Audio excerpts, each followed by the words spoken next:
गांव के एक शांत कोने एक 3 मंजिला मकान में राम प्रसाद अपनी पत्नी सुमित्रा के साथ रहा करता था। सुनिए जी, बच्चों के लिए इतना मत सोचो, अपने लिए भी कुछ बचा कर रखो। सुमित्रा, बच्चों का सुख ही तो हमारी असली संपत्ति है। उनके लिए ही तो सब कुछ कर रहा हूँ। राम प्रसाद ने रिटायरमेंट के बाद अपने परिवार के साथ वक्त बिताना शुरू कर दिया। उसका बड़ा बेटा अमन अब बड़ा हो गया था और उसने व्यापार करने की इच्छा जताई।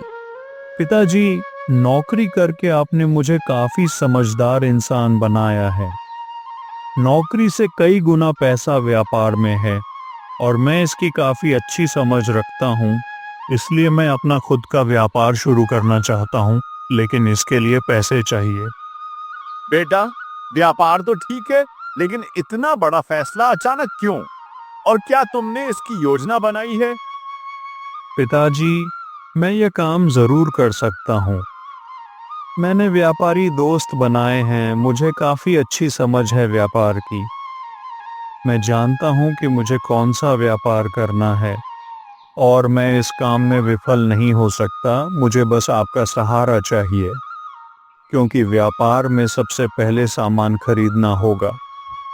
मुझे तुम्हारी काबिलियत पे कोई शक नहीं है बेटा, मगर मैं कैसे? लेकिन बेटा, मेरे पास इतने पैसे कहाँ हैं? मैं जानता हूँ आपके पास पैसे नहीं है पिताजी, लेकिन आपको बैंक से तो पैसे मिल सकते हैं ना। आप बस मेरे लिए बैंक से थोड़ा लोन दिलवा दीजिए।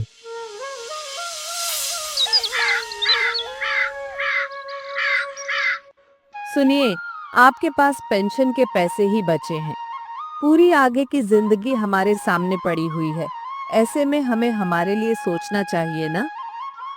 अरे अमन की माँ, तुम क्यों इतनी फिक्र करती हो? ये पैसे भी तो हमारे ही काम आएंगे।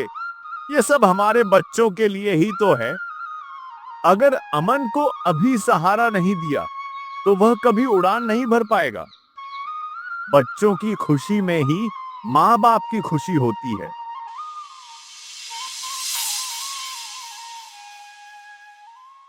अमन के व्यापार के लिए राम प्रसाद ने अपनी पेंशन और बैंक से लोन लिया। अमन का व्यापार अच्छा चलने लगा। बेटा, तुम्हारी लगन और मेहनत देखता हूँ तो काफी गर्व होता है मुझे खुद पे। मैं कितना खुश नसीब हूँ जिसे तुम्हारे जैसी औलादें मिली हैं। जी पिताजी, मुझे आपसे कुछ बात करनी है। हाँ बेटा, बताओ क्या कहना चाहते हो? पिताजी, मैं अब यहाँ काम नहीं कर पाऊंगा। मुझे बड़े शहर जाकर व्यापार चलाना होगा। मैं बाद में आपको और माँ को अपने साथ ले जाऊंगा। अरे बस इतनी सी बात बेटा, हमारी फिक्र मत करो। हम यहीं रहेंगे आराम से, लेकिन तुम अपनी तरक्की करते रहो। तुम्हें जहां जाना है जाओ, हमारा आशीर्वाद हमेशा तुम्हारे साथ है। आप अपने बेटे को शहर भेज रहे हैं। माँ, मेरे व्यापार के लिए मुझे जाना होगा, मुझे मना मत करना। अरे अमन की माँ, इतनी चिंता मत किया करो, उसे जाने दो। उदास मन से सुमित्रा भी मान गई। अमन बड़े शहर में बस गया, लेकिन उस वक्त से ही वह अपने माता पिता से दूर होता चला गया। हमारा बेटा हमसे दूर होता जा रहा है। अरे वहां वो काम करने गया है, बात का बतंगड़ मत बनाया करो। और कौन सा तुम अकेली हो यहाँ? तुम्हारा छोटा बेटा है ना यहाँ पे।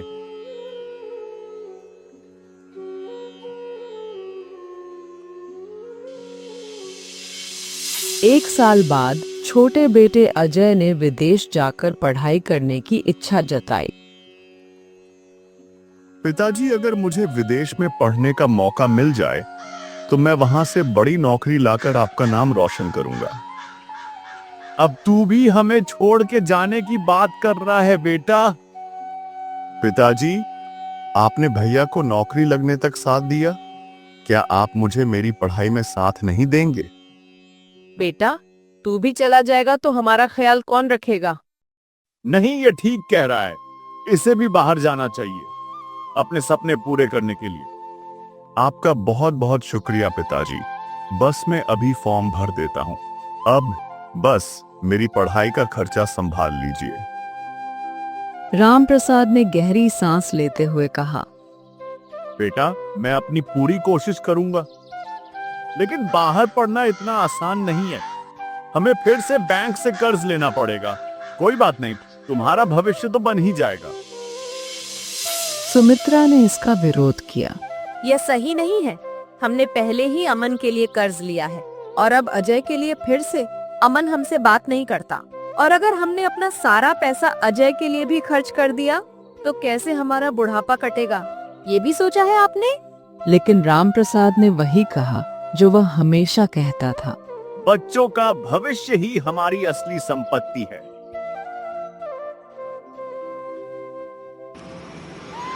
अजय विदेश चला गया और उसकी पढ़ाई पूरी हो गई और धीरे धीरे वह भी अपने माता पिता से दूर होता चला गया। समय बीतता गया और एक दिन सुमित्रा की तबीयत अचानक खराब हो गई। डॉक्टर ने बताया कि उसे गंभीर बीमारी हो गई है और उसे इलाज की जरूरत है। अगर आपकी पत्नी का जल्दी इलाज नहीं किया गया तो उनको बचाना मुश्किल हो जाएगा। मैं इलाज के लिए तैयार हूँ डॉक्टर। आप मुझे बताइए कितना खर्च आएगा। इसमें 5 लाख से ज्यादा का खर्च आ सकता है। राम प्रसाद ने अपने बेटों को फोन किया। अमन, तेरी माँ बीमार है। डॉक्टर ने कहा है कि उसे इलाज की जरूरत है। पिताजी, मेरा व्यापार अभी बहुत ज्यादा खराब हो गया है। मैं खुद काफी मुसीबत में हूँ। अभी पैसा फंसा हुआ है। मैं मदद नहीं कर पाऊंगा। राम प्रसाद ने निराश होकर अजय को फोन किया। अजय बेटा, तुम्हारी माँ की हालत ठीक नहीं है। हमें उसकी देखभाल के लिए पैसे की जरूरत है। माँ के इलाज के लिए मैं पैसे दे देता पिताजी, लेकिन अभी मैं बहुत परेशान हूं। आपको अपनी मजबूरी कैसे बताऊं? मैं अभी खुद संघर्ष कर रहा हूं। आप खुद ही कुछ इंतजाम कर लीजिए। राम प्रसाद का दिल टूट गया। उसने अकेले ही अपनी पत्नी का इलाज कराया। बहुत मुश्किल के बाद उसने पैसे का इंतजाम कर लिया।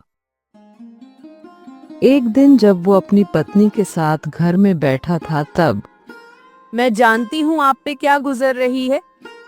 मेरी मरने की हालत हो गई है और कोई भी बेटा मुझे देखने तक नहीं आया। आपको ये बात खाए जा रही है।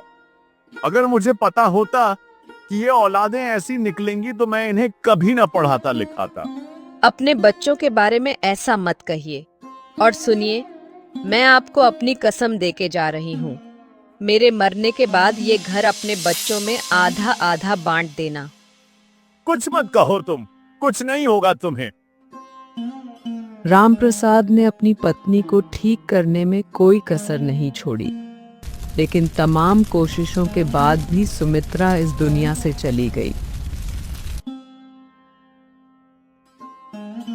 सुमित्रा के जाने के बाद गांव के पास स्थित दीनानाथ अनाथ आश्रम के कुछ बच्चे अक्सर राम प्रसाद के घर पर आने लगे। दादाजी, आप अकेले रहते हैं तो आपको डर नहीं लगता? नहीं बेटा, जब तुम सब आते हो तो मेरा अकेलापन दूर हो जाता है। हमारे पास भी माँ बाप नहीं है, लेकिन आश्रम में सब एक परिवार की तरह रहते हैं। आप कभी हमारे आश्रम आना। बच्चों की मासूमियत ने राम प्रसाद के दिल में उनके लिए एक गहरा लगाव पैदा कर दिया। वे जब भी आते तो राम प्रसाद उन्हें अपनी बनाई चाय पिलाते और उनके साथ खेलते।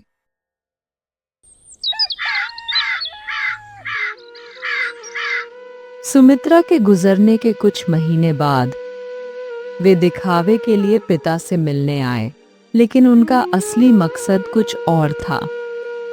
हमें बड़ा दुख है पिताजी माँ के चले जाने का, लेकिन अब आप अकेले हैं। आप कब तक ऐसे रहेंगे? आप हम लोगों के साथ चलिए। हाँ पिताजी, इस घर और जमीन का बंटवारा कर लेते हैं और फिर आप हमारे साथ शहर में रहिए। बेटा, तुम्हारी माँ के जाने के बाद से मैं बिल्कुल अकेला हूँ। तुम लोग तो कभी हाल पूछने भी नहीं आए और अब तुम बंटवारे की बात कर रहे हो। पिताजी, यह तो हमारे भविष्य के लिए जरूरी है। आप भी हमारे साथ किसी एक के घर चलकर रह सकते हैं। हम आपकी सेवा करेंगे, आपको कभी किसी बात की तकलीफ नहीं होने देंगे। तुम दोनों के पास अपनी माँ के इलाज के लिए पैसे नहीं थे और अब तुम्हें संपत्ति चाहिए। तुम मेरे ही बच्चे हो। कभी कभी मुझे शक होता है, साहब, उस देवी ने अपने आखिरी शब्दों में भी अपने बच्चों का ही सुख चाहा और उसकी औलादें इतनी नीच मैं कभी सपने में नहीं सोच सकता था। पिताजी, हमें हमारा हक चाहिए और इसमें गलत क्या है? रामप्रसाद ने बिना कुछ कहे वकील को बुलाने का फैसला किया। तुम लोगों को जान के खुशी होगी कि मैंने अपनी वसीयत पहले ही बना रखी है, इसलिए तुम लोगों को मुझसे झूठी हमदर्दी रखने की कोई जरूरत नहीं है। मैंने दोनों को बराबर दिया है। वकील के आने पर बेटों को यकीन था कि आज उनकी मुराद पूरी हो जाएगी। वकील ने वसीयत पढ़नी शुरू की। मैं रामप्रसाद शर्मा अपनी सारी चल अचल संपत्ति दीनानाथ अनाथ आश्रम के नाम करता हूँ। मेरा यह घर मेरे दोनों बेटों अमन और अजय के बीच आधा आधा बांटा जाएगा। यह सुनकर दोनों बेटे हैरान रह गए। पिताजी, ये आपने क्या किया? आपकी सारी दौलत किसी अनाथ आश्रम को दे दी? आपने एक बार भी हमारे बारे में नहीं सोचा। आखिर इस महंगाई में हम दोनों कैसे अपने आप को सफल बना पाएंगे? हम आपके अपने बेटे हैं। आपने हमें ठगा है। हमें आपने हमारा हक नहीं दिया। जब तुम्हारी माँ बीमार थी तब तुमने क्या किया था? जब मुझे सहारे की जरूरत थी तब तुम कहाँ थे? मैं अब इस संपत्ति को उन बच्चों को देना चाहता हूँ जिन्हें इसकी सख्त जरूरत है। शुक्र मनाओ कि ये तुम्हारी माँ की आखिरी इच्छा थी, नहीं तो मैं तुम्हें 1 रुपया नहीं देता अपनी दौलत से। निकल जाओ मेरी नजरों से दूर। जब मैं मर जाऊं तो ये घर लेने आ जाना। तुम्हें इसी से प्यार है बस। अमन और अजय गुस्से और शर्म से भरे हुए घर से चले गए। रामप्रसाद ने अपनी बाकी जिंदगी अनाथ आश्रम के बच्चों की सेवा में बिता दी। वे रोज आश्रम जाते और बच्चों को कहानियां सुनाते। दादाजी, आप हमारे साथ हमेशा रहेंगे ना? हाँ बेटा, अब मैं यही हूँ। तुम सब मेरे अपने हो। हर दिन वह सुमित्रा की तस्वीर के सामने बैठकर कहता, सुमित्रा, मैंने अपना सब कुछ बच्चों पर न्योछावर कर दिया और वो मेरे और तुम्हारे काम नहीं आए। लेकिन अब मैं समझ गया कि असली खुशी दूसरों की जिंदगी संवारने में है। इन अनाथ बच्चों को मैं नैतिक शिक्षा दूंगा और अच्छा इंसान बनाऊंगा।